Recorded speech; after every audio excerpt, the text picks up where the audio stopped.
Yes, Red Zone TV kwoli webale kubanga okyagoberera yonna gy'osinzira okubanga gy'otulabira kyokola kya mutawana nnyo gwatambula naffe wabula naawe atanaba kubanga osubscribinga nga bulijjo nnyongera okubanga nkutegeeza nti kkirira wansi awolaba ekigambo subscribe kikwateko kwata kade aka notification ogenda kuba tomisinga nsonga yonna. Olunaku olwaleero mukimanyi bulungi nnyo nti lwe lunaku olubadde lusembayo eri ababaka ba parliament bonna okubeera nga bambuka mu mambuka g'eggwanga erya Uganda okugenda mu kibuga Gulu ewagenda okutuula parliament olunaku olw'enkya mu kye bayita regional sittings. Njagala okutegeeza gwampuliriza, waliwo ebifaananyi ebikubiddwa nga waliwo abamu ku bammemba mu kibiina ekya National Unity Platform nga bano nno balabiddwako nga nabo beetabye mu nteekateeka eno nga nabo batambudde wamu n'abalala abakkiriza mu kino. Naye jjukira emabegakaawo leader of opposition Honorable Joel Ssenyonyi Basekezi yavaayo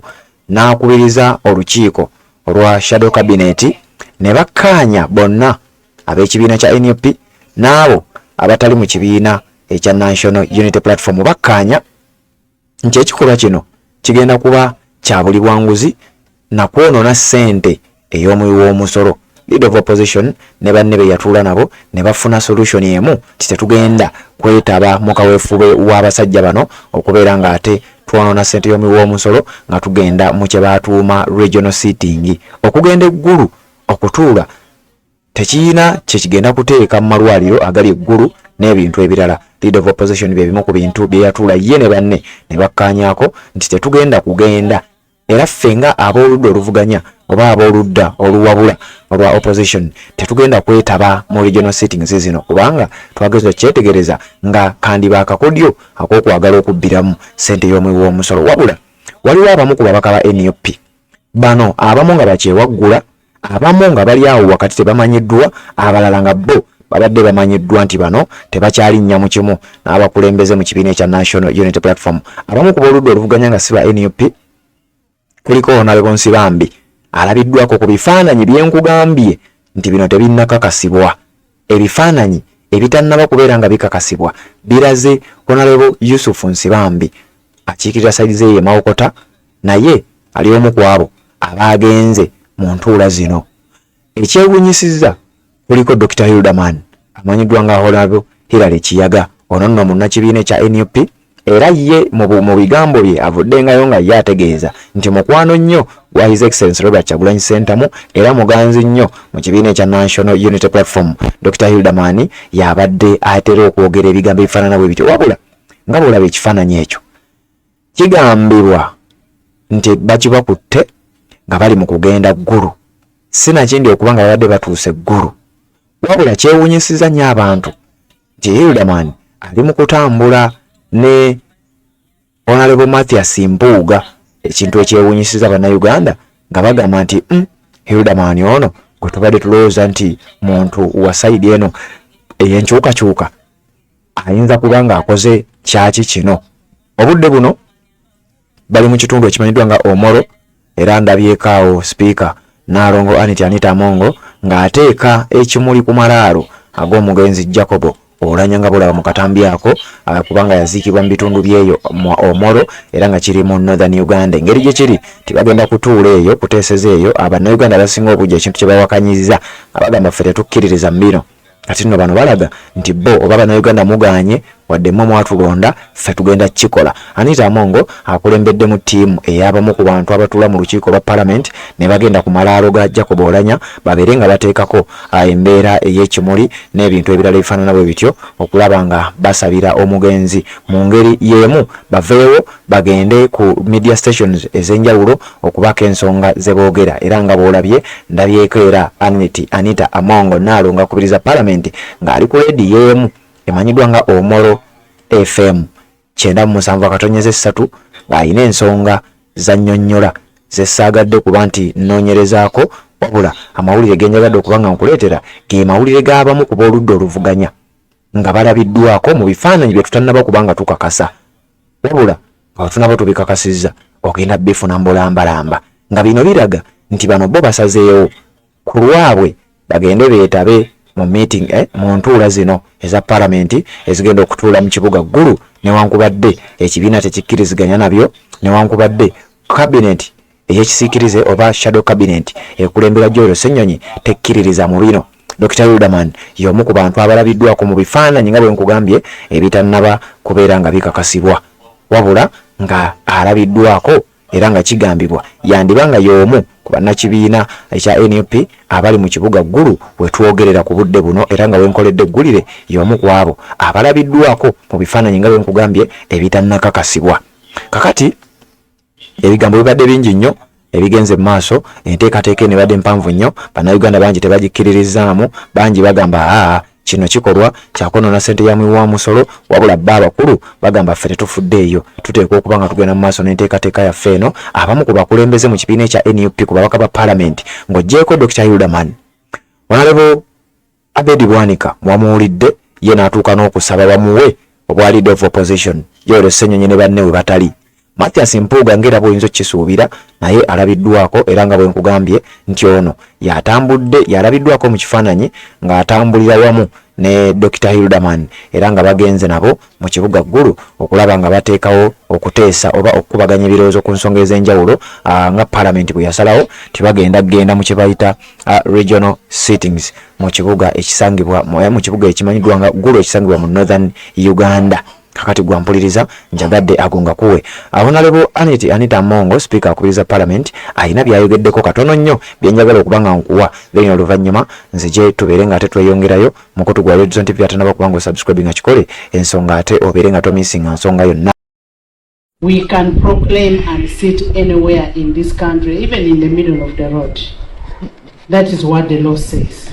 And bringing parliament to sit in Gulu is an added advantage to the people of Northern Region.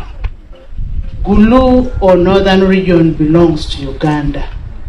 And because it belongs to Uganda, it must also benefit from what the normal sitting that takes place in Kampala benefits. There are people, members of parliament, who do not know even a road to Gulu. But now this time around when we are sitting in Gulu, you find all the hotels are full, all the food is being eaten, everything, people are benefiting. But it is also important for us to take parliament to the people. We are elected by the people. So it is just prudent enough for us to take parliament to the people, not always people going to parliament. So that's one of the reasons why we are sitting in Gulu. It is nothing peculiar. It has ever happened and is going to continue happening. Those who are saying they will boycott or whichever, it is going to continue happening until we say stop. Parliament will sit here, it will go to another region, it will go to another, but the first priority was Gulu, for us to recognize that the late Speaker of Parliament came from Gulu. This is in memory of late Olanyi. That's why we chose to have the first sitting in Northern Region. Yes, ebyo ebigambo bya Anita Mongo nalonga kubiriza parliament. Kakati njagala kuwa ku bantu nga bwe nkugambye abalabiddwako nga bano bagenze mu lutuula olwa parliament mu Northern Uganda. Newankubadde abasinga obungi kuba opposition bo bategeeza nti bagenda kwetaba mu nsonga eno. Omubaka owa parliament akiikirira Nansana municipality amanyiddwa nga Honorable Wakayima Musoke ategeezezza nti ye ayimiridde wamu n'ekibiina ekya NUP leader of opposition n'abakulembeze abalala nti ffe tetugenda kwetaba mu ntuula zino, oyo ye abiboyikotingiddewo. Wabula waliwo omubaka ono ng'ali ku kadi ya DP akiikirira Mityana South amanyiddwa nga Honorable Lumo Richard ku kadi ya DP, ye ategeezeza nti ye opposition terina kyemugamba, agenda kukkirira agenda kugenda mu kibuga Gulu abeera wamu n'abakulembeze abalala ababaka ba parliament abalala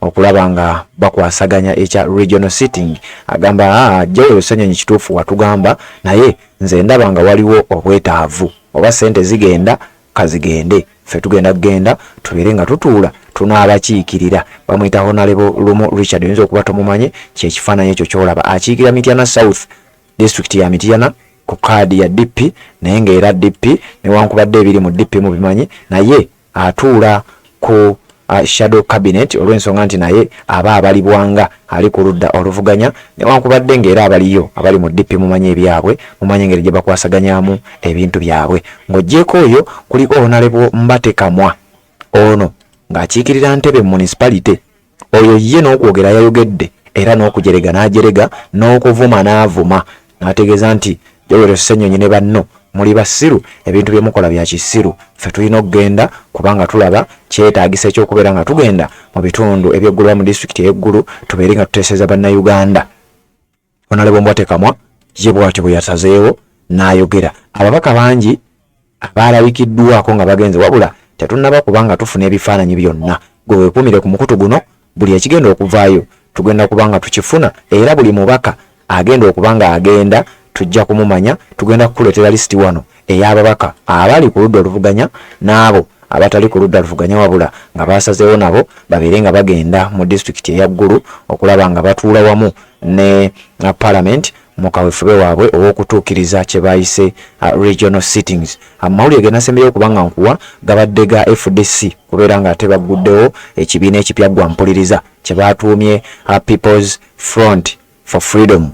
Ekibiina ekyo kiguddwawo olunaku olwaleero era nga bawandiikidde akakiiko k'ebyokulonda ne kabatongoza embeera neegenda mu maaso wabula nfunyeyo obumu ku bubaka bwammwe bwe mwateereddewo wano bwe njagala okuba nga mpitaayitamu. Namutebi Masituula yagambye nti abo abakulu batuswaza aba FDC webale message yatuuse esse nat webale kubanga naye kwali message yatuuse Fred Musinguzi